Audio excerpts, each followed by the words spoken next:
Jawahar Nagar police station పరిధిలోని వెంకటేశ్వర కాలనీలో నివాసముంటున్న రవి రీనాకు ఆరోగ్యం బాగాలేకపోవడంతో చికిత్స నిమిత్తం బాలాజీనగర్లోని మీనాక్షి హాస్పిటల్కు చేర్పించారు.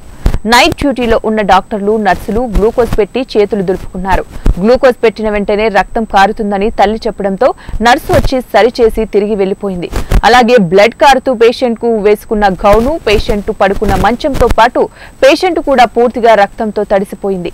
కొంత టైం తర్వాత గమనించిన నర్స్ రక్తాన్ని పూర్తిగా ఎవరికీ కనిపించకుండా తుడిచివేస్తూ ఉండగా గమనించిన తల్లిదండ్రులు కొన్ని వీడియోలు, ఫోటోలు తీసి మీడియాకు సమాచారం అందించడంతో ఉదయాన్నే మీనాక్షి హాస్పిటల్ కి వెళ్లిన మీడియా వాళ్ళు డాక్టర్ లేకపోవడంతో డాక్టర్ సెల్ ఫోన్ నంబర్, తన ఫోన్ నంబర్ చెప్పండి అని అడిగినందుకు హాస్పిటల్లోని హనుమాన్లు అనే వ్యక్తి మీరు ఎందుకు వచ్చారో మాకు తెలుసునని మీడియా వాళ్ళను బెదిరిస్తూ పేషెంట్ కు కుటుంబ సభ్యులను ఇటు మీడియా ప్రతినిధులను కూడా భయభ్రాంతులకు గురి చేశాడు. హాస్పిటల్ పై తగు చర్యలు చేపట్టి ప్రజలకు న్యాయం జరిగేలాగా చూడాలని బాధితులు కోరుతున్నారు.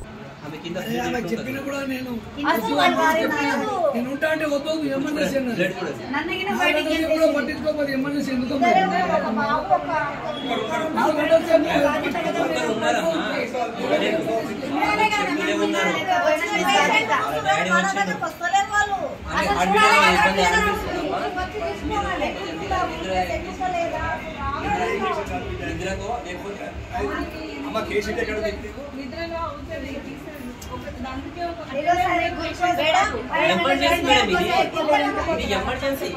దగ్గర మీరు చూసుకోవాలి. ఇప్పుడు నార్మల్ వార్డ్ ఎమర్జెన్సీ మీరు చూసుకోవాలా లేదా?